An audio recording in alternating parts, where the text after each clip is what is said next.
Bonjour, bienvenue à Pas sorti du bois. Ici Isabelle Morin, nutritionniste du sport. Mesdames,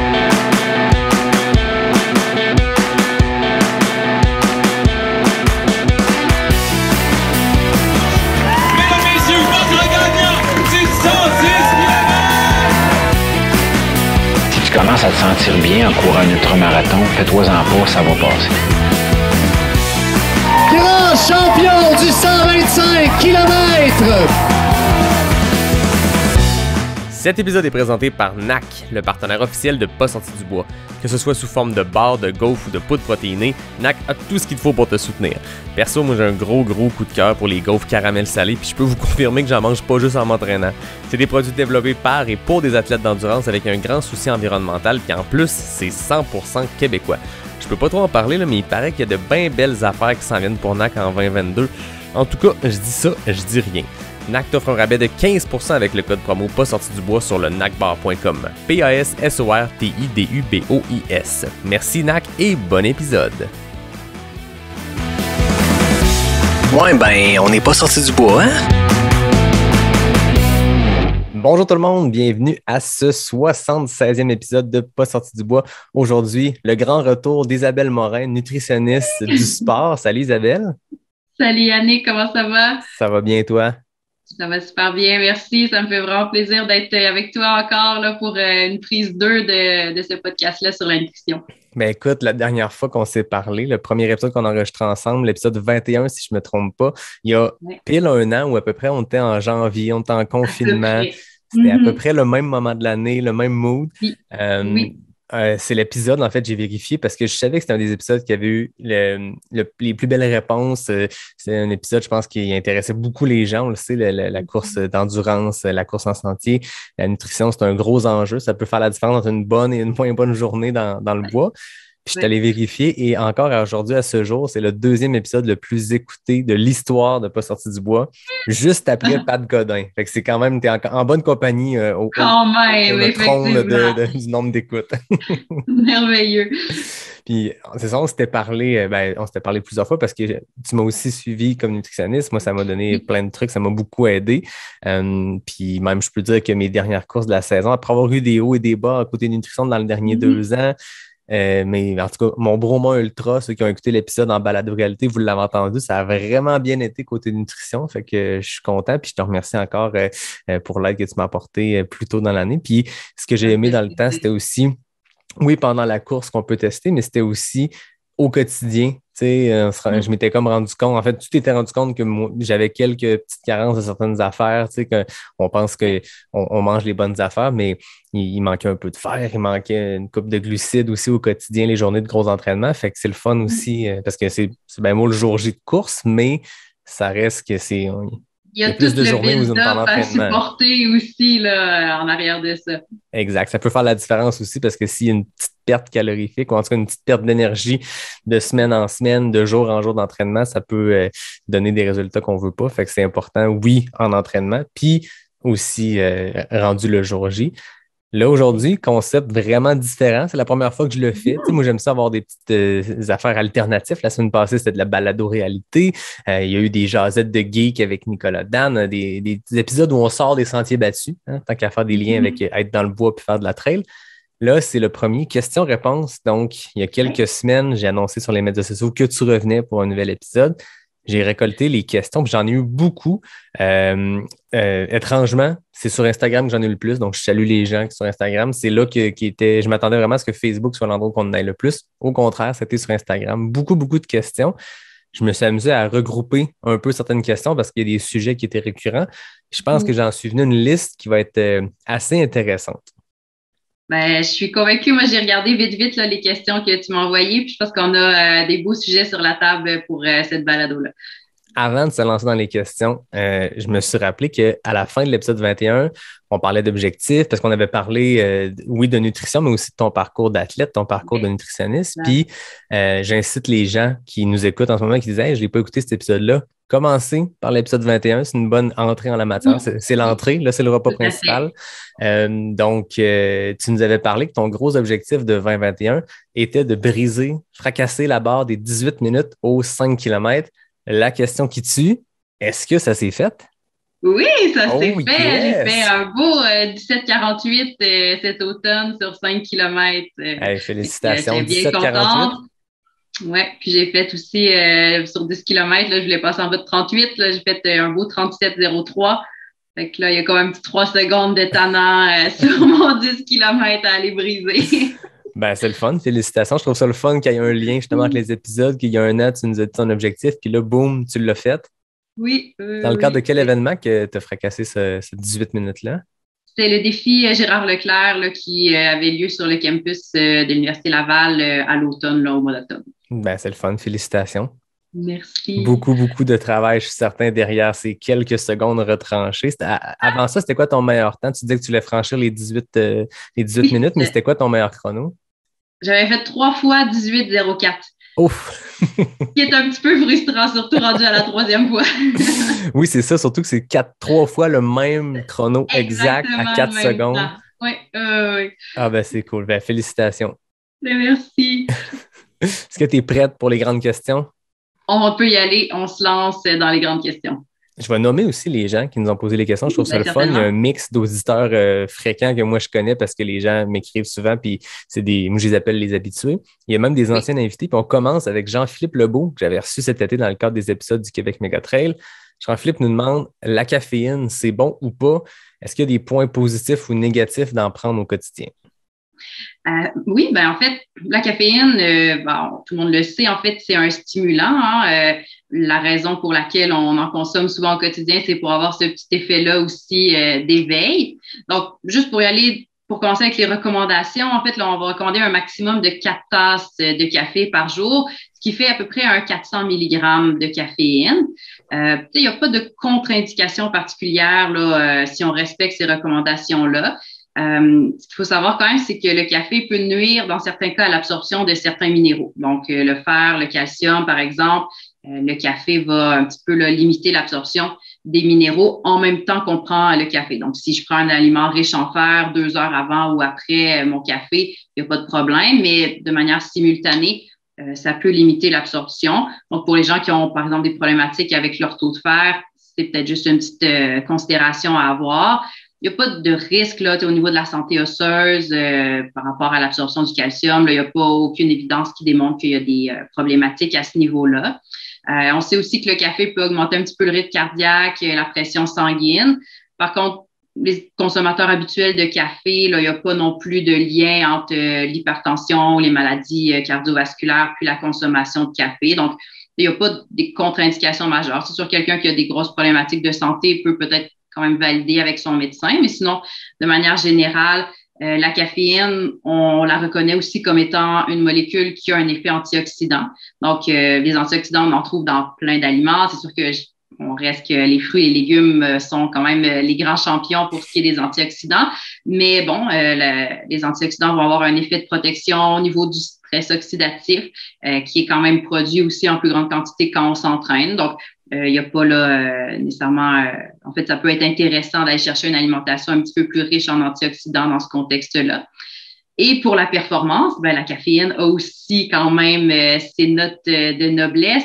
En fait, la caféine va atteindre un pic au niveau de sa concentration sanguine à peu près 30 minutes après sa consommation. Okay. Donc, au niveau de la performance, ben, c'est sûr que si on prend un supplément de caféine 30 à 60 minutes avant une épreuve, on va voir des effets. Puis ça, on les voit autant dans des efforts de courte durée, des sports intermittents comme des sports d'équipe, que sur des épreuves d'endurance ou d'ultra-endurance. Sur des épreuves de plus longue durée, on va essayer de fractionner l'apport en caféine puis de le répartir. Donc, on ne prendra pas nécessairement avant le départ de la course, mais on peut attendre un petit peu plus loin dans la course puis là, fractionner les doses.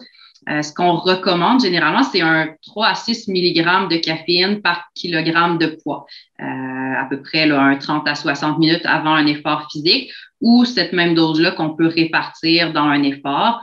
C'est sûr que si notre effort est très, très long, parce qu'on le sait en ultra, des fois, les efforts sont vraiment très longs, on peut aller un petit peu au-delà de ces quantités-là. En fait, l'effet de la caféine va se dissiper après 3-4 heures. Donc, c'est sûr que si je performe sur 16 heures, 20 heures, 25 heures de course, à un moment donné, ben, on peut voir là, aller chercher des doses un petit peu plus élevées, mais réparties dans le temps.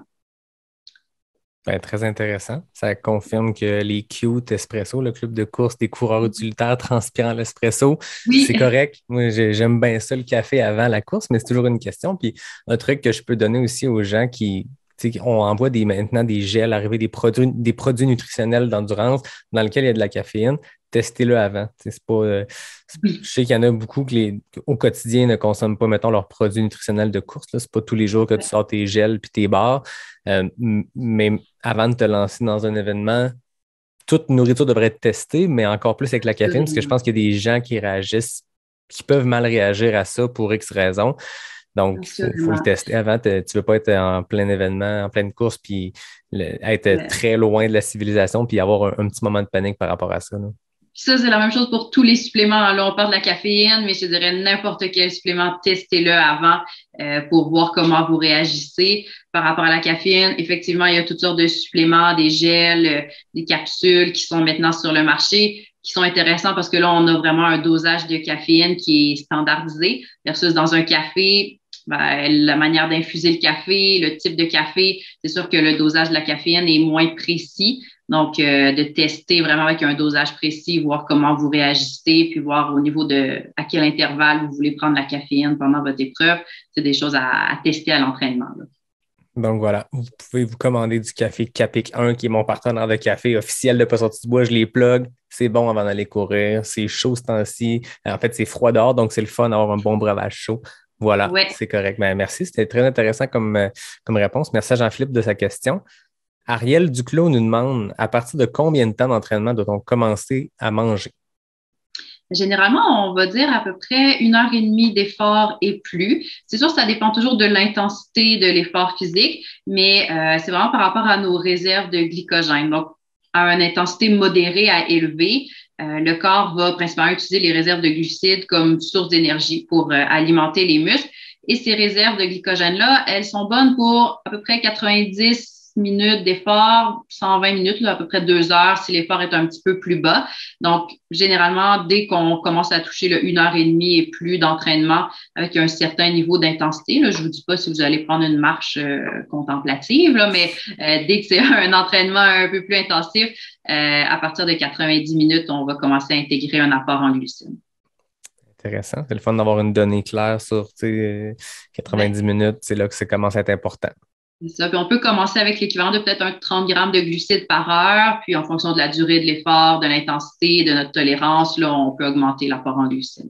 Mais ça, c'est un truc que j'ai appris avec toi aussi par rapport au nombre de grammes de glucides par heure parce que je pensais que j'étais correct de ce côté-là en termes d'absorption de glucides. Puis quand on jasait, quand je te disais ce que moi je consommais dans des longs événements ou des longues sorties, c'était là qu'il y avait un manque quand même à combler. Puis c'est bon après ça de bonifier avec d'autres affaires. Fait que tu sais, la Barnac est excellente, mais il n'y a peut-être pas assez de glucides dedans pour t'offrir une heure complète quand tu es en train de faire un effort de 12 heures. Fait que c'est bon de combiner avec autre chose, là.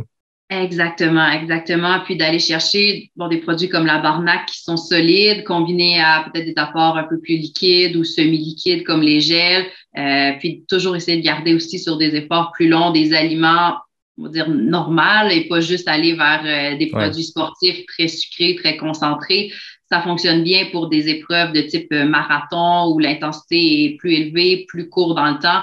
Mais quand on est sur du long, on ne veut pas carburer juste au sucre concentré là, parce qu'à un moment donné, ça ne rentre plus. Il y en a qui le font, mais c'est un entraînement quasiment juste ça. Là, je voyais Gary Robbins, qui est un coureur de l'Ouest canadien, qui est un excellent coureur, mais lui, il est connu pour justement se faire des trainings à 60 gels, puis il consomme ça aux 15 minutes pendant des heures. Tu sais, même David Jecker au Québec, qui est Oui, ambassadeur pour exact. Exact Nutrition, je pense qu'il ne carbure que à ça. Je ne sais pas Les sur des deux, très, très longs, il a fait du 100 000 et ouais. plus, mais je le sais que sur ses courses de 50-80 kilos, il peut rouler à 3 fruits d'œufs à l'heure sans arrêt. C'est extrêmement impressionnant. Puis c'est le fun, c'est pratique, mais j'ai l'impression que c'est la très grande majorité des gens, ça peut être difficile de juste stuffer sur ces produits-là. C'est le fun Mais ça, d'intégrer de la vraie si vous nourriture, êtes là. capable, ça peut bien fonctionner, mais il y a beaucoup de gens qui, à un moment donné, vont avoir un petit haut le cœur là, du très concentré sucré. Là. Ouais. Annie Berlinguette demande: je suis une personne qui n'est pas capable de manger en courant. Rien ne passe. Que me conseilles-tu pour des longues sorties? Premièrement, je dirais l'entraînement digestif, c'est-à-dire le corps va s'adapter, le système digestif va s'adapter aussi. Donc, c'est sûr qu'au début, ça peut être plus difficile, mais il faut quand même essayer de s'exposer au fait de manger puis de consommer des petites choses pendant l'entraînement pour développer cette tolérance-là. Après ça, pour commencer puis introduire des aliments, quelque chose, moi, que j'ai essayé avec beaucoup d'athlètes dans cette situation-là, c'est la maltodextrine mélangée dans de l'eau. En fait, la maltodextrine, c'est une forme de glucides, une grande chaîne d'amidon, une grande chaîne de glucides qui a été, on va dire, partiellement digérée, c'est-à-dire qu'elle a été hydrolysée, donc en plus petits fragments. C'est bien qu'elle se digère très, très vite, mais c'est un produit qui n'a pas de saveur. Donc, ça se présente sous forme d'une poudre blanche qui va se dissoudre dans l'eau et ça va pas donner de goût sucré à notre eau. Il y aura pas de modification au niveau de la texture. Donc, finalement, notre eau continue à goûter juste l'eau, mais nous apporte un apport en glucides. Donc ça, c'est super intéressant pour les gens qui ont justement de la difficulté à manger pour venir intégrer déjà une petite source de glucides. Même des fois, des gens qui arrivent à manger puis qui veulent augmenter leur apport en glucides sans aller chercher une boisson sucrée ou d'autres aliments, ben, c'est un beau complément là, à avoir. Puis moi, je pense que pour commencer à intégrer les choses, ben, d'y aller avec quelque chose de liquide comme ça, qui n'a pas de goût, pas de saveur sucrée, c'est l'idéal. Après ça, on peut aussi essayer de manger des petites choses juste avant de partir pour habituer aussi son système digestif à avoir des aliments là, en cours de digestion pendant un entraînement à basse intensité. Donc, d'essayer avec des petits gummies ou avec une compote de fruits ou un gel énergétique qu'on prend juste avant de partir pour mimer un peu le fait qu'on l'aurait mangé en courant. Mais des fois, juste de le prendre au repos, c'est plus facile là, avant de partir. Exact. Je pense que les calories liquides ou les produits liquides, ça peut être une belle introduction. Puis en même temps, je suppose que ça a quand même un effet sur le corps où le corps doit ingérer ça. Oui, c'est liquide, ça passe mieux, mais peut-être c'est une belle introduction pour pratiquer le corps à avoir justement des calories pendant l'effort, là. Oui, parce qu'au niveau digestif, il y a aussi le fait d'être exposé à des glucides pendant un effort physique, ben, le corps va s'adapter à être capable d'absorber plus facilement ces glucides-là malgré l'effort physique. Donc, même si on les goûte pas, ben, ils sont là, puis on va dire cet entraînement digestif-là, il se fait quand même, là. Ben oui. Ben, très bonne question de la part d'Annie. Audrey Gagnon demande une alimentation faible en glucides, donc un peu de riz ou quinoa par jour, peut-elle être acceptable pour une personne qui bouge de 60 à 90 minutes par jour? On parle d'un genre de 50 km de course, 3-4 séances de CrossFit par semaine. OK. Il faut voir un petit peu c'est quoi sa définition aussi de faible en glucides. Il ne faut pas confondre des fois sucre raffiné, sucre ajouté, puis glucides.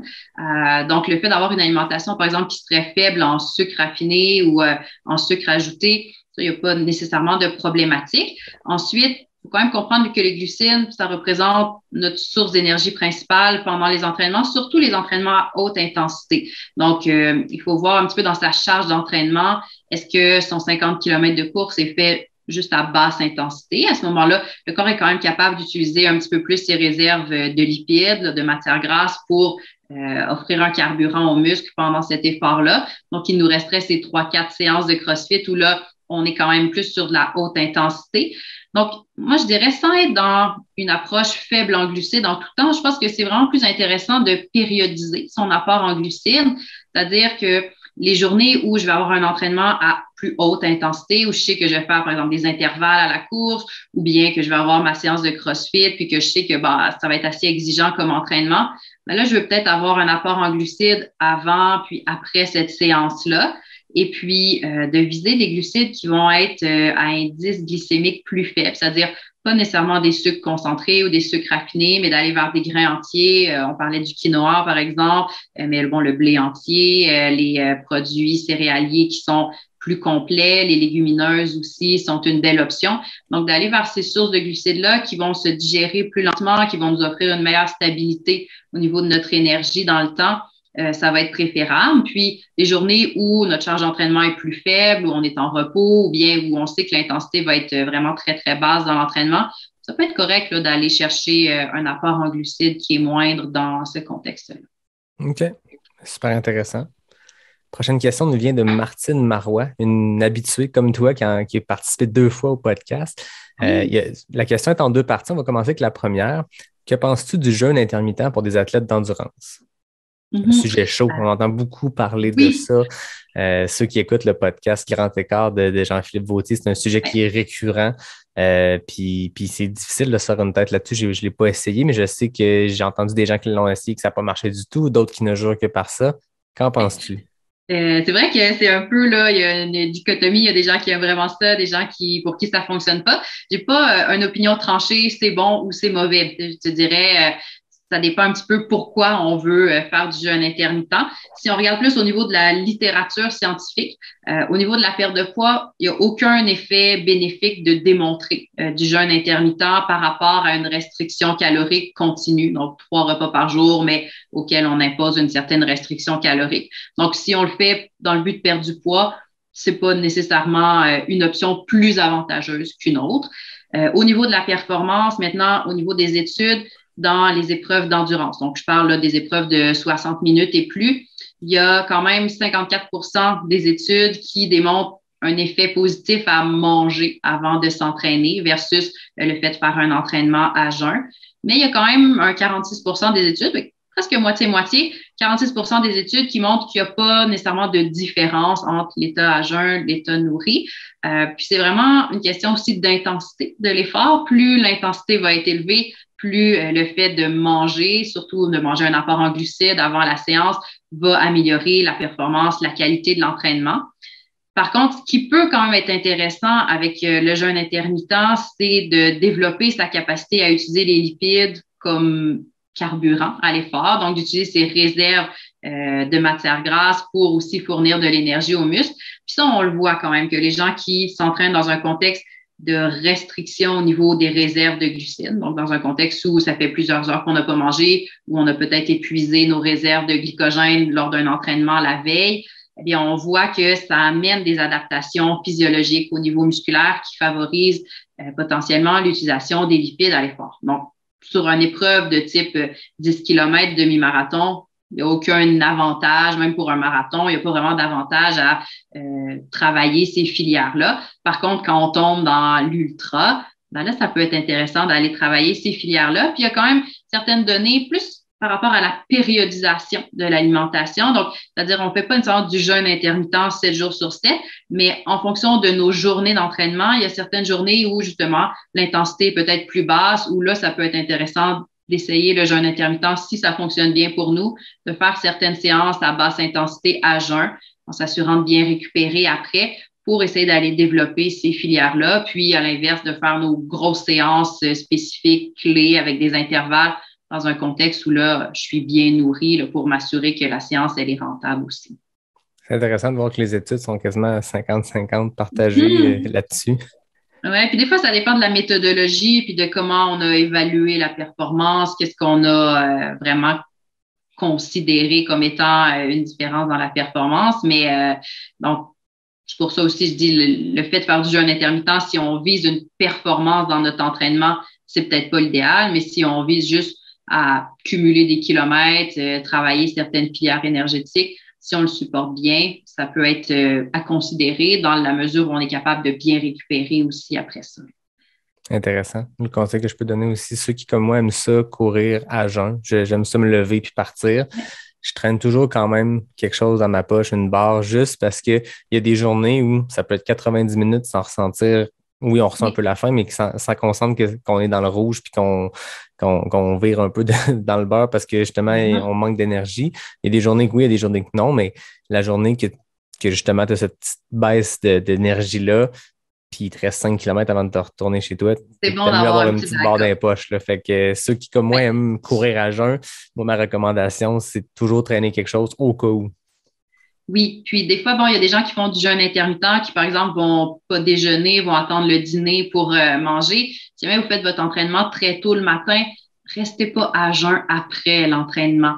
Donc, c'est vraiment important quand même de profiter là, de la fenêtre métabolique qui suit la fin de l'entraînement pour récupérer, pour avoir un apport en protéines, avoir un apport en glucides, parce que là, vraiment, si on reste à jeun après l'entraînement, c'est beaucoup plus difficile au niveau de la récupération, puis on perd les bénéfices qu'on pourrait aller chercher là, avec ça. Oui. Un autre truc que tu m'avais appris, la fenêtre métabolique, justement, cette fenêtre-là, juste après la course, c'est combien de temps? Puis qu'est-ce que ça... Ben, en fait, peux-tu l'expliquer pour les gens qui seraient peut-être moins familiers avec ça? Oui, mais en fait, dans la demi-heure là, ou l'heure, mais je dirais surtout la demi-heure qui suit la fin d'un gros entraînement ou d'un effort physique important, le corps reste métaboliquement un petit peu plus actif. Donc, c'est sûr qu'au niveau de la récupération, on va tirer profit de cette plage-là pour, et de un, refaire nos réserves de glycogène. Donc, c'est sûr que si je vais courir 30 minutes à basse intensité, je veux dire, j'ai pas tant besoin de profiter de ma fenêtre métabolique. J'ai pas épuisé mes réserves de glycogène. Mais si j'ai fait un gros entraînement, je sais que mes réserves de glycogène sont abaissées. De manger un apport en glucides dans cette fenêtre-là va vraiment accélérer le processus de récupération, le fait de refaire mes réserves. Et au niveau aussi de l'apport en protéines, ben, c'est sûr que d'avoir un apport en protéines dans cette fenêtre-là va accélérer la resynthèse des réserves de glycogène. Ça peut venir aider à ce niveau-là et va aussi aider au niveau de la récupération musculaire, au niveau de la réparation là, de tout ce qui est les petites fibres qui ont été endommagées dans l'entraînement. Non, c'est un truc super intéressant de le planifier. Tu sais, quand tu sais, des fois, tu t'en vas te stationner au sentier, puis tu es un peu loin de chez vous, de prévoir quelque chose juste après, de le réfléchir dans sa logistique de journée d'organisation, de prévoir manger quelque chose dans la demi-heure qui suit, ça peut vraiment faire une différence, là. Oui, aussi sur aussi comment on se sent le lendemain. Tu parlais tantôt, il y a des fois, mon entraînement, je pars à jeun, je me sens super bien. Il y a d'autres fois, je pars à jeun, puis je suis dans le rouge pas mal plus rapidement. Des fois, c'est juste la manière que j'ai récupéré de ma séance de la veille qui va influencer cette sensation-là. Ah oui. Martine Marois avait 2 questions. La deuxième, c'est intéressant. Moi, c'est une question que je voulais te poser, puis je m'étais dit, si personne la pose, je vais la poser. Elle demande le végétarisme là-dedans. Est-ce que les coureurs d'endurance végétariens ou véganes devraient prendre certains suppléments? C'est une question qui est récurrente là, dans ce milieu-là. Il n'y a pas nécessairement de supplément à prendre si notre alimentation est bien équilibrée. Donc, on peut, comme athlète végétarien ou végétalien, avoir une alimentation qui comble 100% de nos besoins. Ce qu'il faut savoir, c'est quand même qu'il y a peut-être certaines préoccupations pour certains nutriments qui est un petit peu plus grande. On va s'assurer de surveiller l'apport en protéines. C'est généralement pas une problématique, mais il faut juste être conscient que quand on retire des aliments dans l'alimentation végétarienne, ben, les aliments d'origine animale, ce sont des sources de protéines. Donc, on veut juste les remplacer par des sources de protéines végétales, le tofu ou les produits du soya, les légumineuses, les noix. Et il y a plein d'options là, pour y arriver. Et puis, ensuite, au niveau plus des micronutriments, pour les personnes végétaliennes, il y a quand même une préoccupation par rapport à la vitamine B12 qui va être importante. Dès lors qu'on a des œufs, qu'on a un petit peu de produits laitiers dans notre alimentation, ce sont des sources de vitamine B12. En fait, tous les produits d'origine animale vont en contenir, mais on n'en retrouvera pas dans les produits d'origine végétale. Donc, c'est pour ça que les végétaliens, ce sont eux qui doivent faire un petit peu plus attention. Il y a quand même de l'enrichissement qui est fait. Donc, tous les boissons végétales, le boisson de soya, d'amandes et autres, contiennent une supplémentation en vitamine B12. Tout ce qui est simili-viande, simili-poulet, par exemple, va contenir aussi de la vitamine B12. La levure nutritionnelle, qui est quand même très utilisée là, dans la cuisine végétarienne, va en contenir aussi. Mais donc, c'est quand même juste important de s'assurer d'aller chercher ces aliments-là qui contiennent une supplémentation ou sinon d'aller chercher un supplément. Mais je pense qu'en allant avec des aliments qui en contiennent de manière ajoutée, on peut très bien combler ses besoins. Sinon, calcium, fer et zinc, ce sont 3 minéraux aussi à surveiller. Je dirais surtout le fer pour, entre autres, les femmes qui ont des pertes sanguines là, à tous les mois. Donc, le fer, c'est quand même un nutriment qui est important, qui joue un rôle essentiel dans la formation des globules rouges, le transport de l'oxygène dans le sang. Donc, c'est sûr qu'au niveau de la performance, ça va avoir un effet important. Si on a une petite carence en fer, on va se sentir plus fatigué, difficulté à récupérer. Donc, le fer d'origine végétale est moins bien assimilé que le fer d'origine animale. Les besoins des végétariens sont un petit peu plus élevés pour cette raison-là. Donc, les sources de fer végétal qu'on retrouve, par exemple, dans les légumineuses vont gagner à être combinées avec une source de vitamine C parce que la vitamine C va aider à l'absorption du fer d'origine végétale. Donc, on veut essayer d'avoir cette combinaison-là dans les repas qui sont riches en fer. Puis, dernier peut-être nutriment à considérer, ce serait les oméga-3 aussi, si on retire le poisson de notre alimentation, ou même les gens qui sont pas végétariens, mais qui aiment juste pas le poisson, d'essayer d'aller chercher quand même des sources d'oméga-3 d'origine végétale, graines de lin, graines de chia, les noix de Grenoble, l'huile de canola, ça peut être des options intéressantes. Donc, végétarisme, véganisme, c'est correct pour les athlètes d'endurance. Ça peut être très correct. Après ça, c'est vraiment question de bien faire des choix alimentaires au quotidien puis d'équilibrer. Voilà. Je saute quelques questions parce que je vais faire un lien avec ce que tu viens de raconter. Charlotte Bernier demande, y a-t-il quelque chose à adapter dans la nutrition pour les athlètes féminines selon leur cycle? Oui, ça c'est une bonne question par rapport au cycle menstruel. On sait qu'il y a quand même certaines femmes qui vont avoir parfois des fluctuations au niveau de leur appétit ou des rages là, pour certains aliments. Souvent, ça va être des aliments un petit peu plus sucrés à certains moments. Certaines personnes vont avoir aussi des symptômes gastro-intestinaux. Donc ça, c'est des choses plus individuelles à essayer de prendre en considération, puis de voir si j'ai des rages pour les aliments plus sucrés, d'essayer d'aller vers peut-être des sources de glucides qui vont m'aider aussi en tant qu'athlète. Donc, des glucides un peu plus complexes, des fruits, peut-être des fruits séchés également. Et puis sinon, de manière peut-être plus spécifique, il y a quand même des effets au niveau des phases du cycle menstruel sur la restauration des réserves de glycogène. C'est sûr, c'est un effet qui est quand même marginal, donc c'est pas un effet majeur, mais ce qu'on se rend compte, c'est que durant la phase lutéale, donc qui est la phase de l'ovulation jusqu'au début des menstruations, durant cette phase-là, la resynthèse du glycogène va être un petit peu plus efficace que durant la phase folliculaire, qui est la période du premier jour des menstruations jusqu'à l'ovulation. Donc, cette tendance-là, on la voit surtout lorsque les apports en glucides sont plus bas. Quelqu'un qui a un apport en glucides assez élevé, il n'y aura plus vraiment de différence entre les phases. Mais donc, de porter un petit peu plus attention à l'apport en glucides, à la disponibilité des glucides aussi dans l'alimentation durant la phase folliculaire, donc du premier jour des menstruations jusqu'à l'ovulation.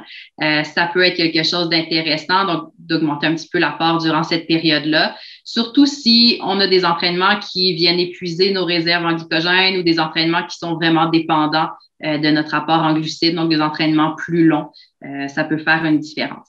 Par rapport aux protéines, il n'y a pas de différence entre les phases, donc on va essayer de maintenir un apport en protéines qui est assez constant tout au long du cycle.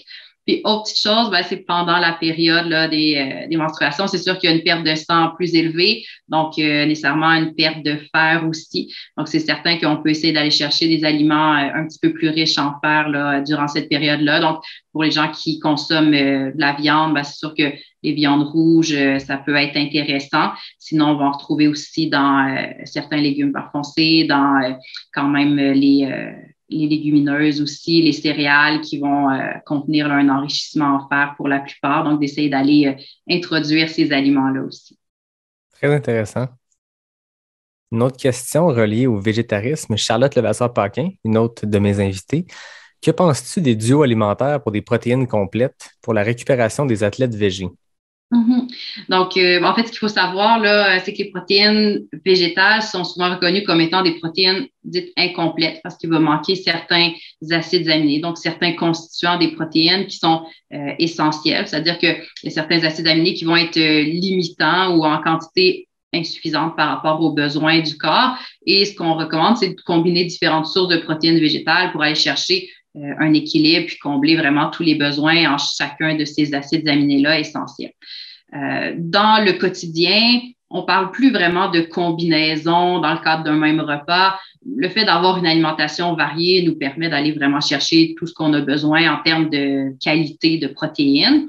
Par contre, c'est sûr qu'en récupération immédiate, il y a quand même certains enjeux sur l'apport en protéines, puis l'apport en acides aminés essentiels. Donc, ces petits constituants-là des protéines qui parfois peuvent être plus limitants dans certaines protéines végétales.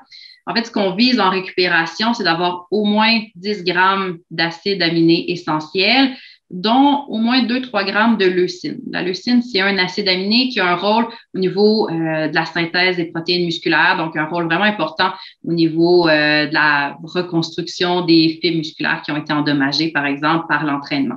Donc, c'est sûr qu'au niveau des protéines végétales, il y a certaines protéines qui sont vraiment plus limitées en termes d'acides aminés essentiels. Donc là, d'avoir une combinaison de différents types de protéines végétales, ça peut être quelque chose qui est intéressant.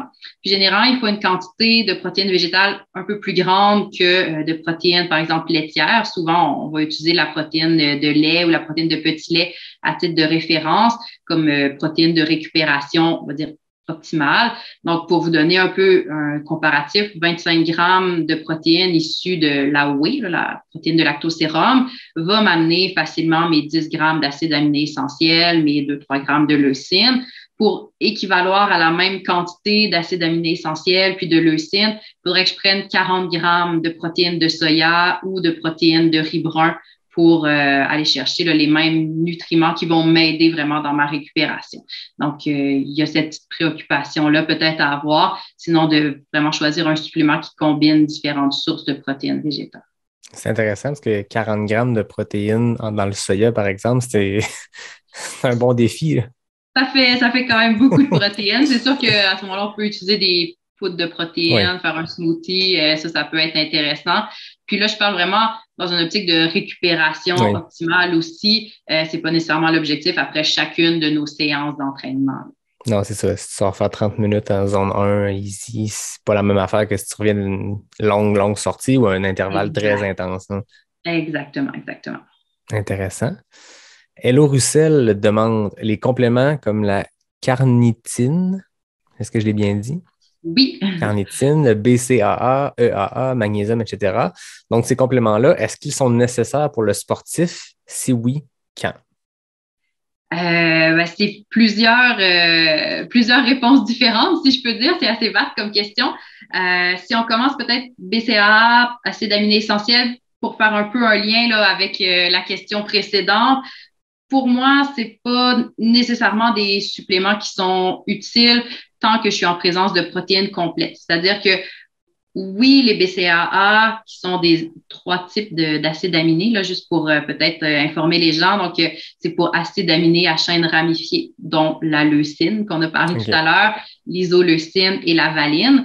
Donc, ces 3 acides aminés-là sont vraiment impliqués au niveau de la signalisation musculaire dans le processus de synthèse de nouvelles protéines musculaires. Donc, on en a besoin pour synthétiser, récupérer au niveau des protéines musculaires. Par contre, si j'ai pas tous mes autres blocs, toutes mes autres briques pour construire une protéine, ça me sert à rien d'avoir juste ces 3 petits blocs-là. J'ai besoin de tous les acides aminés qui sont contenus dans les protéines complètes pour vraiment optimiser mon processus de récupération.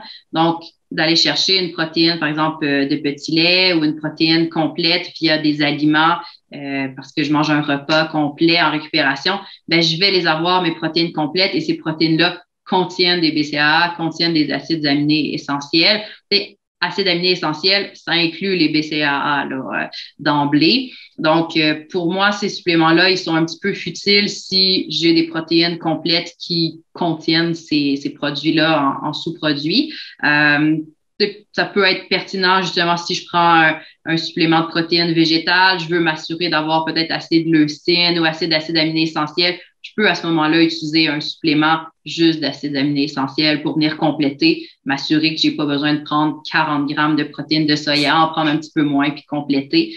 Ça peut être utilisé dans ce contexte-là. Après ça, tu as parlé de la carnitine. Oui. Donc, la carnitine, qu'est-ce que c'est pour commencer? Parce que je pense qu'il y a beaucoup de gens qui ne savent pas trop. Écoute, je ne sais même pas comment le prononcer. Fait que ça te donne une idée à quel point je sais ce que c'est. Ça se prononce pas mal comme ça s'écrit. Puis en fait, la carnitine, c'est un composé qui est produit par le corps. Donc, tout le monde va produire de la carnitine à partir de la lysine et de la méthionine. Donc, ce sont 2 acides aminés. Donc, encore là, ce sont 2 constituants des protéines. Et la carnitine va être impliquée dans la mitochondrie. Donc, la mitochondrie, c'est un petit peu comme l'usine qui produit de l'énergie dans nos cellules. Donc, dans cette petite usine-là à produire de l'énergie, en fait, on va utiliser soit des acides gras ou des glucides pour produire de l'énergie. Alors, la carnitine va être impliquée dans le processus d'oxydation des acides gras à chaîne longue, c'est-à-dire le fait que j'utilise des acides gras, donc des matières grasses, pour produire de l'énergie. Donc, la prémisse, si on veut, en arrière de ce supplément-là, c'est que le fait d'augmenter la concentration de carnitine au niveau musculaire pourrait augmenter l'utilisation des lipides à l'effort comme carburant, puis ultimement peut-être nous aider à épargner notre glycogène musculaire, faire en sorte qu'on ait des réserves de glycogène qui nous durent un peu plus longtemps, puis d'être capable de carburer sur nos réserves lipidiques. Encore faut-il que la carnitine qu'on consomme se retrouve dans nos muscles. Donc, il y a quand même plusieurs études qui démontrent que la biodisponibilité de la carnitine prise sous forme de supplément n'est pas nécessairement si bonne que ça. Puis des fois, le supplément que je prends se retrouve pas au niveau de mon muscle. Et donc là, l'effet, il n'est pas là si le supplément agit pas à l'endroit où je veux qu'il agisse. Le fait de prendre le supplément en même temps que des glucides, dans le cadre, par exemple, d'un repas, va améliorer l'assimilation de la carnitine, puis va faire en sorte là, que je vais avoir une meilleure assimilation au niveau musculaire. Et donc, dans ce contexte-là, il pourrait y avoir certains effets positifs sur la performance dans les efforts d'endurance, mais il y a vraiment très, très peu d'études quand même par rapport à ça. Les résultats, c'est sur des études vraiment sur des participants et tout. On manque quand même un peu de données là, par rapport à ça. Je dirais que la supplémentation, c'est pas nécessairement quelque chose vers lequel je vais aller d'emblée par rapport à la carnitine. Je dirais il y a plus d'études sur la fertilité chez les hommes puis la qualité du sperme avec une supplémentation en carnitine que sur la performance dans les efforts d'endurance. Fait que, c'est un supplément qui peut avoir diverses utilités aussi, là. Fait que ça, c'est pour la carnitine. Je pense que tu m'as parlé du magnésium Oui, aussi. exact. C'est une question qui est revenue plusieurs fois, même le magnésium. Ça semblait être, je n'étais pas au courant, je n'avais pas entendu parler, mais ça semblait être un point d'intérêt pour beaucoup de coureurs ou coureuses. Oui, en fait, le magnésium va avoir plusieurs rôles dans l'organisme. Le magnésium est entre autres impliqué dans la contraction musculaire, plus au niveau de la relaxation du muscle, en fait, après la contraction. Va aussi être impliqué dans la régulation de la pression artérielle, dans la santé des os. Donc, on va avoir du magnésium là, qui est imbriqué dans la structure de l'os, dans la santé aussi au niveau des nerfs. Va être impliqué au niveau de la synthèse des protéines musculaires, au niveau du métabolisme de l'énergie. Donc, il y a quand même plusieurs rôles importants du magnésium qui peut impacter la performance. Si on regarde au niveau des études, il n'y a pas nécessairement d'amélioration de la performance dans les études là, sur plus des efforts d'endurance comme sur le marathon, par exemple. On ne voit pas d'amélioration de la performance avec la prise d'un supplément de magnésium. Il y a certaines études qui peuvent voir une amélioration dans des épreuves de force plus de musculation, par exemple. Possiblement, en fait, l'hypothèse, ce sera en lien avec la synthèse des protéines musculaires qui pourrait être améliorée, donc meilleure récupération peut-être. Ensuite, le supplément de magnésium, parfois, il va être pris plus à titre de prévention pour les crampes. Il n'y a pas d'évidence là, par rapport aux crampes à l'effort que la prise d'un supplément de magnésium va venir aider. Par contre, ça pourrait aider pour les gens qui ont des crampes au repos d'avoir là, une supplémentation en magnésium. Puis, vu quand même toutes les implications du magnésium dans toutes sortes de métabolismes qui ont quand même un lien avec la performance, hein, on pense contraction musculaire, on pense synthèse de protéines. Mais je pense quand même que le fait d'éviter d'avoir une déficience alimentaire, c'est quelque chose qui est important et sans nécessairement avoir besoin d'aller vers un supplément. Donc, quand on regarde plus au niveau épidémiologique dans la population, le magnésium, c'est un des minéraux pour lesquels les apports alimentaires sont insuffisants pour une large partie de la population.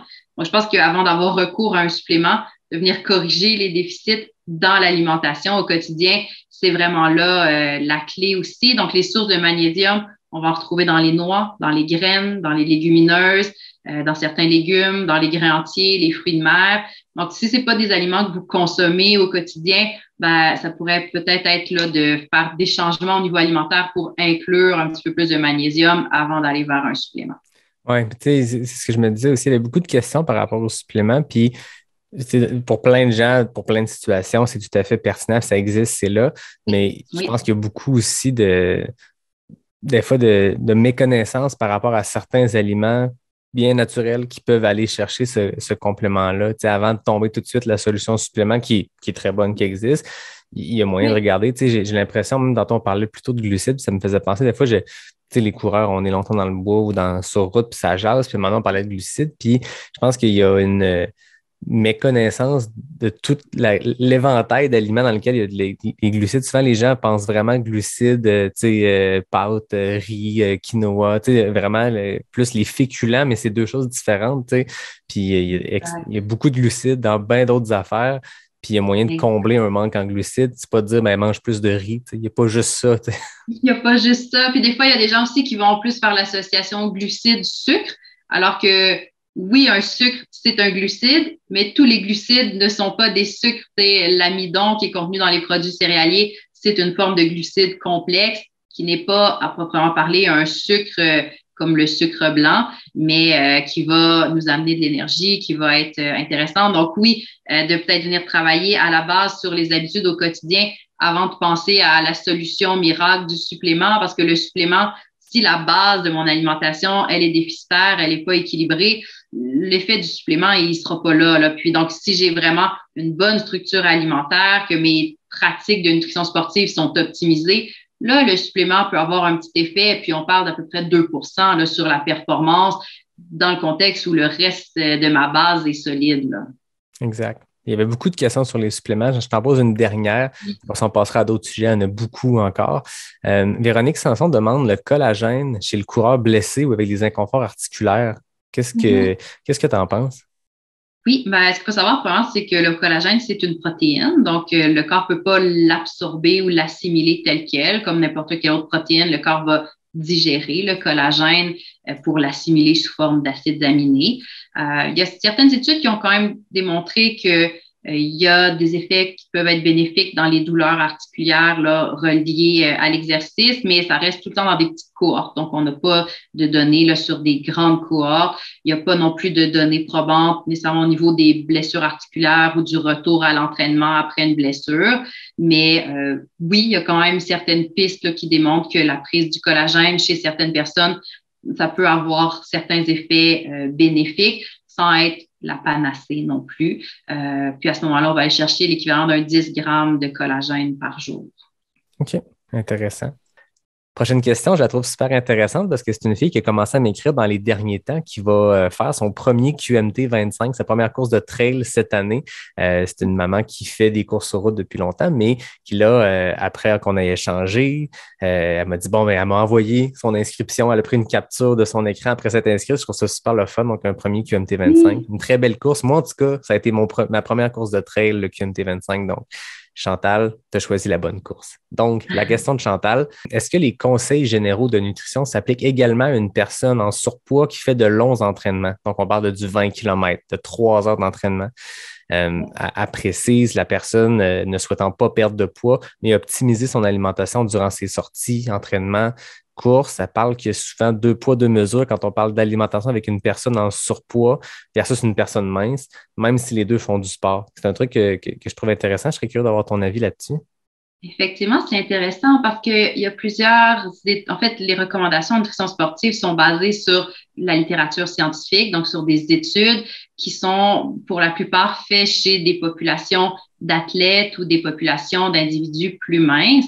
Et donc, il faut quand même venir adapter lorsqu'on parle avec une personne qui est en surpoids pour vraiment peut-être le revoir au niveau des quantités qu'on recommande. Donc, il y a beaucoup de recommandations. Si je prends l'exemple de l'apport en glucides, où on va exprimer la recommandation en termes de grammes par kilogramme de poids corporel. Donc, on va dire, si j'ai une charge d'entraînement plus modérée, on vise 3 à 5 grammes de glucides par kilogramme de poids par jour.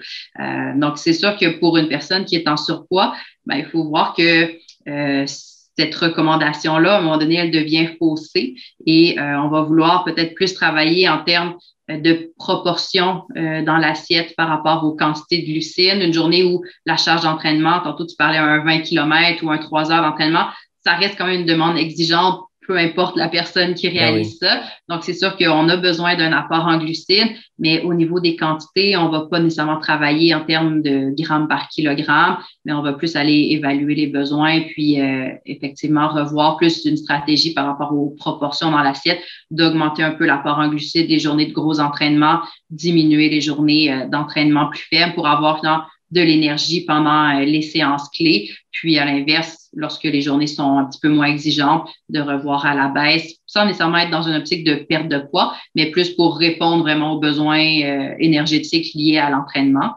Puis, sur les entraînements plus longs, c'est sûr qu'on va quand même avoir recours là, à une supplémentation sous forme de glucides pour maintenir le niveau d'énergie stable pendant toute la durée de l'entraînement. Donc, tantôt, tu parlais d'un 3 heures d'entraînement. On ne fera pas nécessairement 3 heures d'entraînement sans manger, peu importe le statut pondéral de la personne. C'est peut-être juste par rapport à l'intensité de l'effort où on va revoir l'apport en glucides.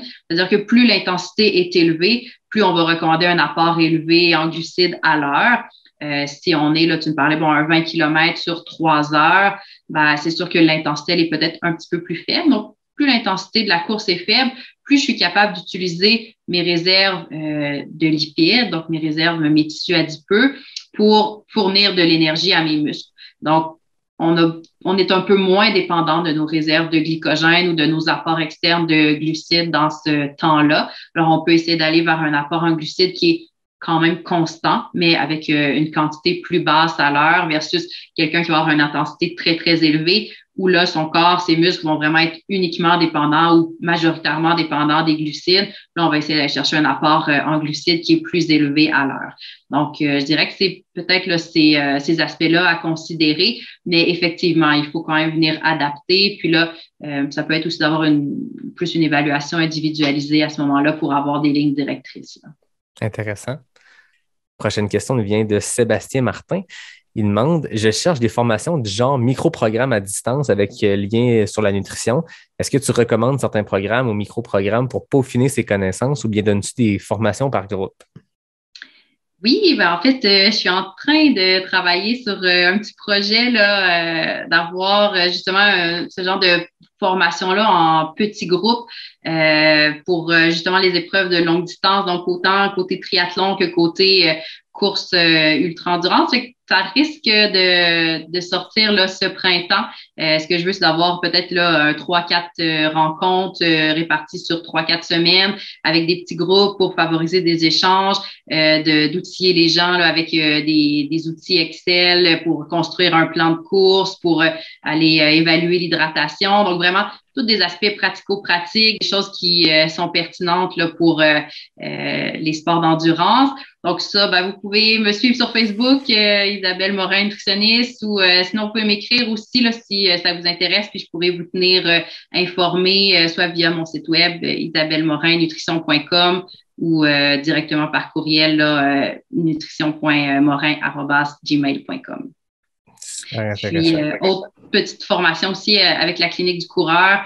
On a aussi un cours en nutrition sportive. C'est pas à distance, mais c'est vraiment un cours en nutrition sportive qui cible les coureurs.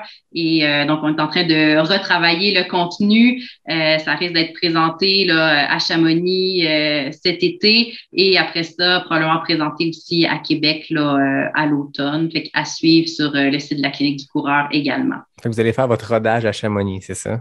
Exactement. C'est la meilleure place pour commencer. Écoute, la question est parfaite avec En fait, ta réponse est parfaite avec le lien que je veux faire vers la prochaine personne qui nous a écrit. C'est Alix Noblat. C'est la blonde de Mathieu Blanchard qui est dans la clinique du coureur, qui est impliquée là-dedans. Chamonix, l'UTMB. Le lien était trop facile. Je salue Alix qui me fidait en information pendant l'Ultra Trail Cape Town. Parce que des fois, je m'amuse sur Instagram à partager des courses en cours quand on a des Québécois notamment qui sont là.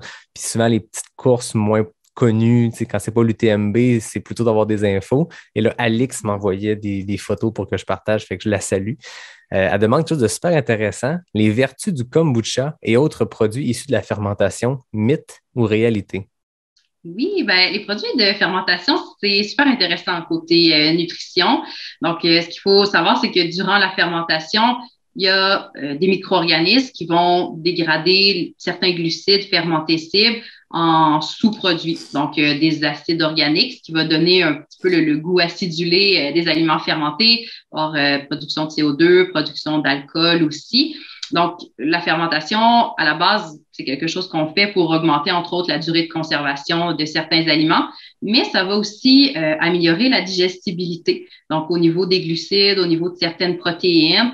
Donc, par exemple, les produits laitiers fermentés, le kéfir, par exemple, ou même le yogourt, pour les gens qui ont de la difficulté à digérer le lactose, ça va être des produits qui vont être plus faciles à digérer. Pour les gens qui ont de la difficulté avec le gluten, je parle pas de la maladie cœliaque, mais tout ce qui est plus intolérance au gluten, les pains au levain. Donc, vraiment, là, des pains qui vont être utilisés avec une fermentation beaucoup plus lente. Là, on va voir aussi une meilleure digestibilité de ces pains-là pour les gens qui ont un petit peu plus de problématiques avec le gluten ou avec les produits de blé. Donc, la digestibilité de ces nutriments-là est améliorée, mais aussi la biodisponibilité de certaines vitamines minéraux. Donc, en fait, la capacité du corps à absorber les vitamines minéraux contenus dans les aliments. En fait, il y a certains aliments qui contiennent des substances qu'on dit antinutritionnelles, qui vont se lier à certains minéraux, puis qui vont en inhiber l'absorption. Donc, le processus de fermentation va diminuer la teneur de ces substances-là antinutritionnelles, donc va améliorer l'assimilation là, de certaines vitamines, minéraux. Puis on voit aussi quand même que certains produits fermentés qui vont venir moduler le microbiote intestinal ou vont venir impacter la flore intestinale de manière positive. Donc, on sait quand même que la flore intestinale, c'est relié à la santé générale, à la santé immunitaire, à vraiment beaucoup d'actions au niveau du métabolisme. Donc, de prendre soin de sa santé intestinale, c'est quelque chose d'important. Par rapport au kombucha comme tel, j'ai pas vu là, d'études spécifiques chez l'humain par rapport aux bénéfices du kombucha. Il y a des études chez le rat, mais donc rien vraiment chez l'humain. Par contre, oui, je pense que tout ce qui est aliments fermentés va être intéressant, va trouver une belle place dans l'alimentation, puis pour les effets santé.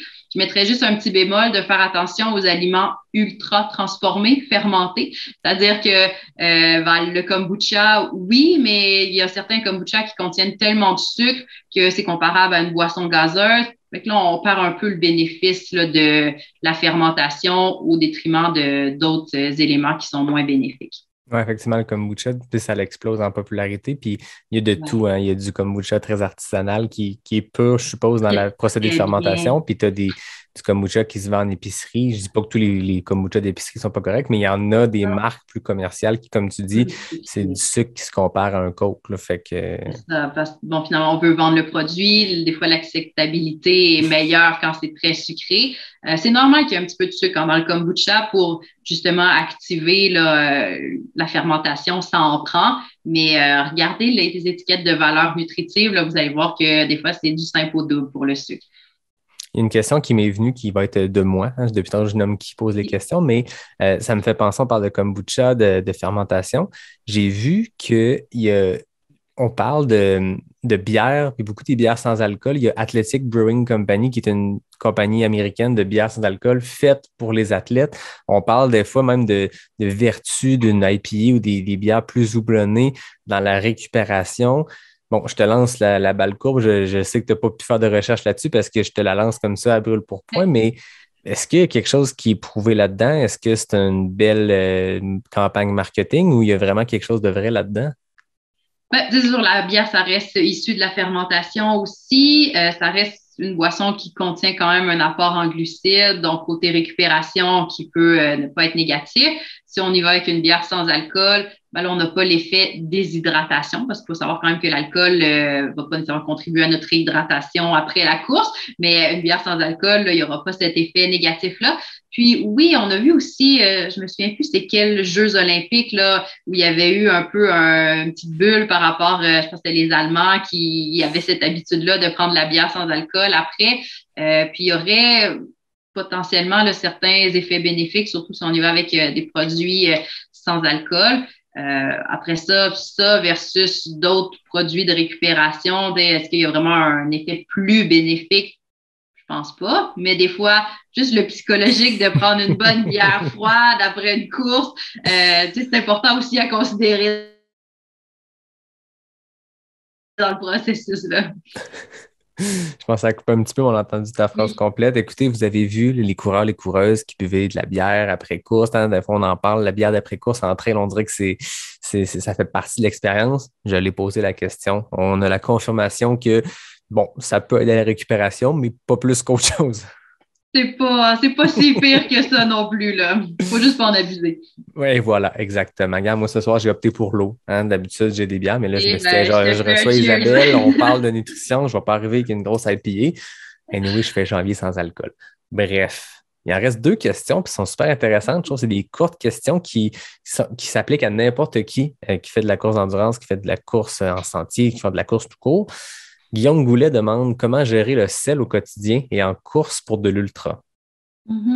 Je dirais au quotidien, ce serait le minimum possible. Le sel, on en consomme d'emblée trop par rapport à nos besoins. Même un coureur d'ultra, donc dans l'alimentation au quotidien, on va essayer de faire attention de ne pas en consommer des quantités trop importantes. Puis souvent, les gens qui ont l'impression de perdre beaucoup de sel à l'effort parce qu'ils vont avoir, par exemple, sur leur casquette ou leurs vêtements, des marques blanches, c'est souvent des gens qui consomment beaucoup de sel dans leur quotidien. Donc, ils vont transpirer plus de sel parce que dans leur alimentation, il y a probablement un excès de sel. Ensuite, en course, on veut aussi éviter la supplémentation excessive en sodium parce que ça peut venir fausser la perception de soif aussi. Quelqu'un qui prend beaucoup de sodium va avoir une perception de soif qui est augmentée. Donc, on veut éviter des problématiques comme l'hyponatrémie. Puis au niveau des études, on ne voit pas non plus que la supplémentation en sel a des liens clairs avec la prévention des crampes, avec la prévention des problèmes d'hydratation, autant de déshydratation que surhydratation, hyponatrémie. Donc, ce qu'on va viser en termes d'apport en sodium, c'est un 300 à 600 mg de sodium par heure d'effort, surtout pour les gens qui ont une transpiration abondante, parce que nécessairement, il y a quand même une petite perte d'électrolytes via la transpiration. Puis, idéalement, via plus les aliments, les boissons que via des suppléments d'électrolytes. Surtout en ultra, là, moi, à moins des conditions très particulières, très chauds ou des athlètes où on a vraiment identifié un besoin plus particulier, je vais vraiment toujours y aller plus avec les aliments comme tels. Puis, de respecter aussi ces cravings de sel. Des fois, dans une course, on va sentir à un moment donné que hey, je mangerais donc quelque chose de salé. Ça peut être un bon petit cue de dire, OK, là, les chips ou les pretzels ou une petite tortilla avec du beurre d'arachide, ça peut avoir sa place à ce moment-là. Très intéressant. C'est le fun parce qu'on parle beaucoup de capsules de sel. C'est quoi que j'entends beaucoup. Moi, j'ai jamais essayé ça. Puis, je me dis, on entend ça. Puis, c'est intéressant d'avoir ton avis là-dessus.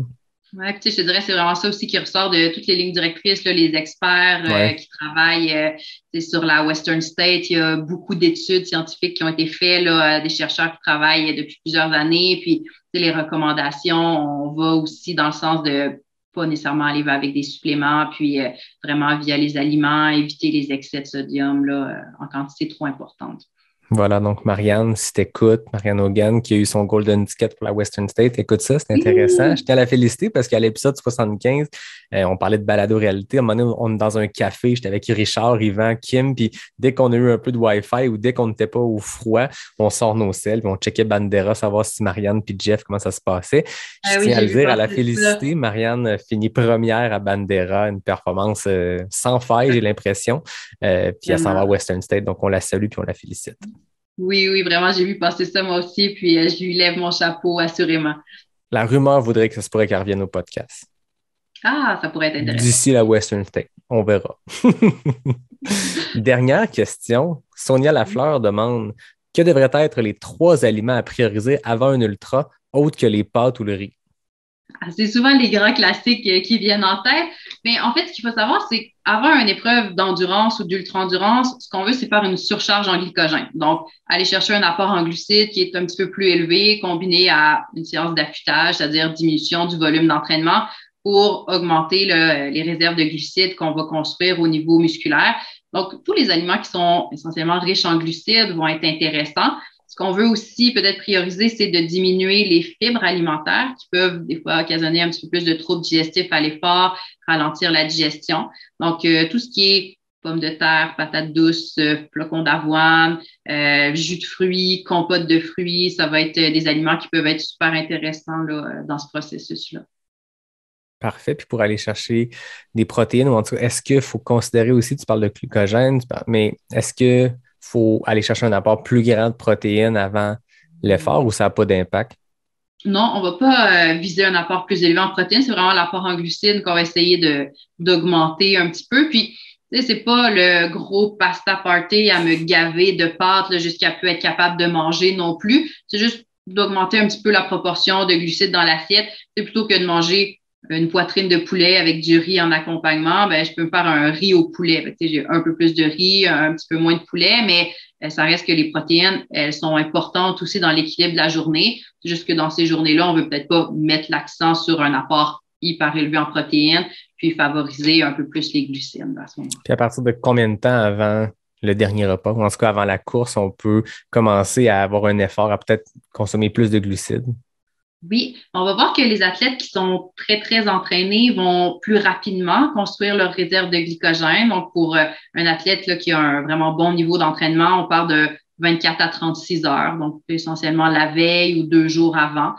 Pour les gens qui ont peut-être plus un niveau d'entraînement plus modéré ou qui sont peut-être plus à leur début là, dans ce sport-là, on peut y aller peut-être sur un 3 jours, là, mais on n'a pas besoin de faire plus que ça. Tu sais, des fois, je vois des gens qui arrivent puis bon, qu'est-ce qu'il faut que je fasse la semaine avant ma course?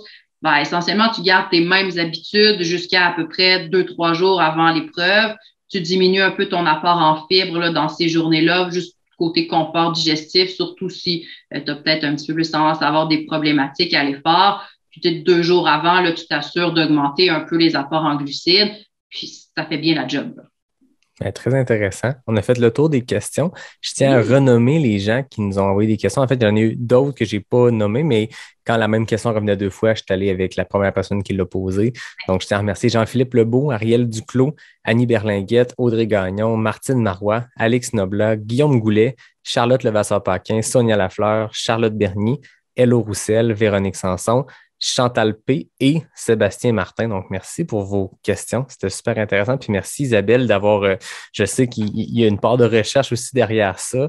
Je sais que tu es très ferrée dans ton domaine, tu es l'experte, mais je sens qu'il y avait beaucoup de questions qui étaient très précises sur des sujets qui t'ont peut-être amené à devoir faire de la recherche. Merci d'avoir fait cette recherche-là. C'était super Ça me fait intéressant. plaisir. Puis je t'avoue que c'est des questions qui reviennent aussi souvent dans ma pratique au quotidien, là. Mais ça m'a fait super plaisir d'être avec toi ce soir puis de pouvoir partager là, avec ton auditoire. C'est toujours c'est vraiment une belle expérience de pouvoir faire ça. Puis je pense que entre elles, la nutrition, c'est quelque chose aussi à considérer. Là. Plus la distance augmente, plus ça va avoir un impact sur la performance. Fait que je trouvais ça super intéressant de voir un peu les questions des gens à travers ça aussi. Là. Oui, c'était vraiment le fun de le voir. Là, il y a pile 1 an, je t'avais demandé qu'est-ce qu'on te souhaite pour 2021. Dans ce cas-ci, tu parlais de fracasser les 18 minutes aux 5 km. C'est chose faite. Là, 2022, qu'est-ce qui s'en vient pour toi? Là, tantôt, tu as parlé de tes avenues professionnelles en termes de 2022, mais côté personnel, côté athlétique, qu'est-ce que tu as prévu cette année si tu as déjà quelque chose de prévu? J'ai étonnamment rien vraiment de précis de prévu. Là. Je te dirais que le contexte actuel d'incertitude rend ça plus difficile. Comme je t'ai dit au début, là, à 37,03 sur mon 10 km, fait qu'il y a quand même 3 secondes qui me tannent un peu, que j'aimerais voir disparaître, puis briser la barrière des 37. Ce serait un bel objectif pour 2022. Ben écoute, l'année passée, tu t'étais commis sur le 18 minutes, c'est chose faite. Fait que je te souhaite que quand on va se reparler dans 1 an pour faire un chapitre 3 à cette belle collaboration-là, ben tu pourras nous annoncer que c'est fait. Je le souhaite assurément. Puis oui, prise 3, tantôt tu as parlé, on a fait l'entrée, là, c'est le plat principal. Fait que l'année prochaine, on s'enlignera pour le dessert. Ben certainement. Écoute, avoir l'engouement que le premier épisode avait causé, avoir après ça les questions que j'ai reçues, je pense qu'il y a nécessairement un grand intérêt des gens pour ça. Puis tu es très bonne pour vulgariser tout ça parce que c'est complexe. Là. Je veux dire, tantôt, tu parlais de petite usine. Moi, je comprends plus la petite usine que le terme scientifique qui est relié. Là. Oui, c'est ça. J'essaie toujours quand même d'illustrer un peu là, quand j'explique parce que c'est sûr que c'est pas notre domaine à tous. Donc, c'est bien d'avoir une image là, pour comprendre aussi les concepts. Ben oui, tu te rappelles, il y a 1 an, moi, j'avais clos avec les questions avec l'arnaque, qui sont des questions de vitesse, puis là, il y a des FKT. Mais là, quand vous venez une 2e fois pas sortir du bois, je change le mot, on enlève l'aspect performance, on est dans la convivialité, mais je veux quand même finir avec les questions ouvertes NAC. C'est 10 courtes questions. Là, tu viens d'en répondre à 15, je te lâche pas que les questions, mais c'est 10 courtes questions reliées à la course, puis tu vas voir, c'est sympathique, on termine avec ça. Tu n'as pas besoin de faire de recherche scientifique pour y répondre, je te rassure. C'est parfait. Donc, c'est quoi tes espadrilles préférées? Moi, j'aime bien les New Balance 1500. Ton repas d'avant-course? Ah, ça dépend. Si c'est une course le matin, j'ai toujours la même petite recette de muffins, flocons d'avoine avec des pépites de chocolat, classique, basic, avec une banane. C'est ça le secret pour courir en bas de 18 minutes. C'est ça le secret, oui. Puis ton repas d'après-course?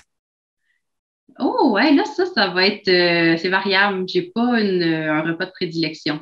Selon le crave. selon le crave. Ton produit NAC préféré? Ah, les barres chocolat arachide, là. Oui. Pas mal. Chocolat amande aussi. Je suis un peu entre les deux, là. Je dirais une journée, c'est un, puis l'autre journée, c'est l'autre. Mais c'est pas mal ça, mes deux préférés. Moi aussi, chocolat beurre d'arachide, c'est ma préférée aussi. Je les aime toutes, là, mais Ouais. celle-là. Paraît-il qu'il y a des belles nouveautés qui s'en viennent. Là. Ils ont teasé récemment sur les médias sociaux, de découvrir les 2 nouvelles saveurs de bar.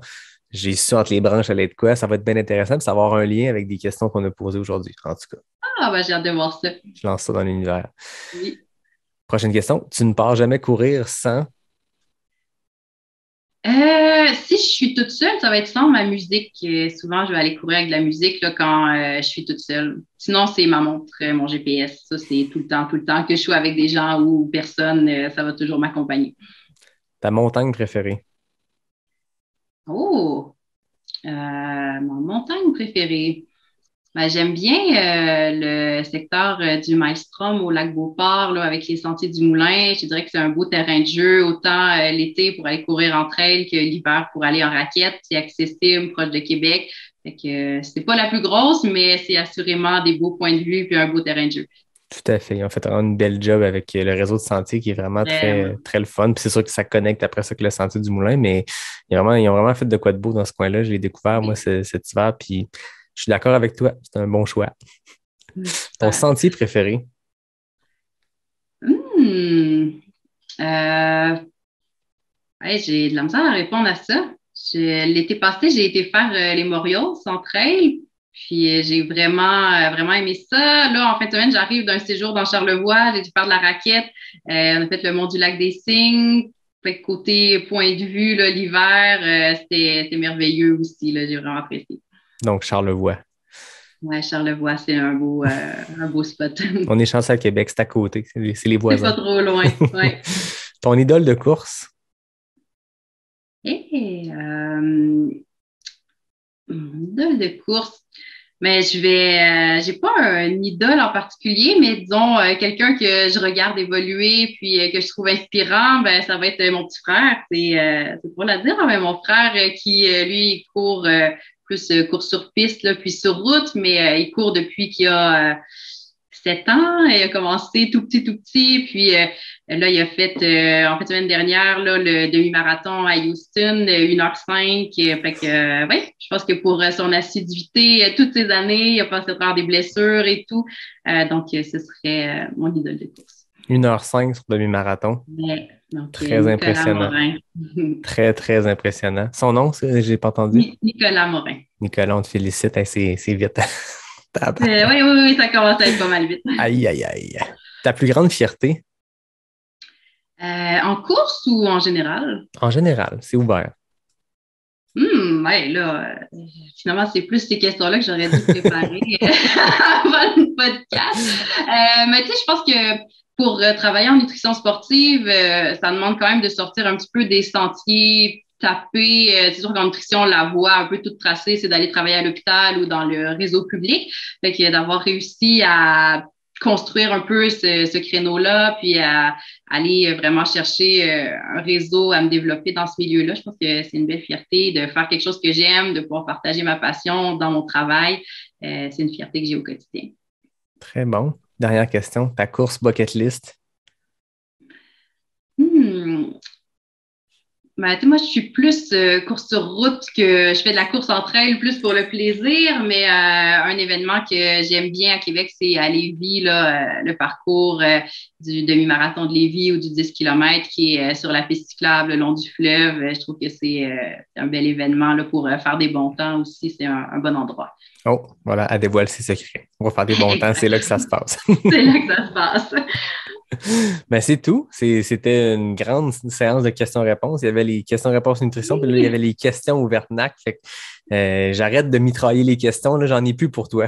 C'est parfait. Ça m'a fait plaisir de répondre à tes questions, puis de pouvoir échanger là, avec toi ce soir. Puis n'importe quand aussi, s'il y a des gens qui ont des questions, ils peuvent m'écrire là, via mes médias sociaux également. Ça va me faire plaisir. Parfait. Puis je vais mettre les liens dans la description de l'épisode. Vous irez voir les teasers avant l'épisode. Je vais avoir mis tous les liens. Fait que ça va être facile de te trouver. Tu vas être bombardé de questions par d'autres personnes que moi. C'est super. Merci beaucoup. Merci à toi. Moi, comme d'habitude, je termine en remerciant David Hébert pour le design graphique du podcast. Merci à mon ami Fred Desroches pour le thème musical. Merci à la belle gang de NAC, toujours fidèle au poste, qui prépare vraiment des belles choses. Je le dis en intro dans la publicité, là, mais c'est Grégoire puis toute l'équipe de Mine William prépare de belles choses pour 2022. Ils sont en train de dévoiler leurs athlètes élites ambassadeurs. Ça brasse très positivement pour NAC. Fait que je tiens à les saluer et à les remercier. Je remercie tout le monde qui sont fidèles au poste semaine après semaine. Je vais essayer de le faire plus en 2022. Je réponds aux gens puis je les remercie, mais dans les épisodes, souvent, je remercie mes amis qui m'aident avec le projet, mais je remercierai jamais assez les auditeurs qui sont là chaque semaine. C'est pour vous que je le fais, puis je suis vraiment content de voir les réactions chaque semaine. Puis je suis certain que les réactions vont être très positives pour celui-là parce que c'était très intéressant. Merci à toi, Isabelle. Ça m'a fait plaisir. Merci à toi pour la deuxième invitation. La troisième va suivre bientôt. Écoute, il y a un dessert. C'est parfait. C'est déjà accepté pour la troisième invitation. Yes, merci. Puis à tout le monde, je vous dis à la semaine prochaine pour un prochain épisode de Pas sorti du bois, le podcast 100% Trail.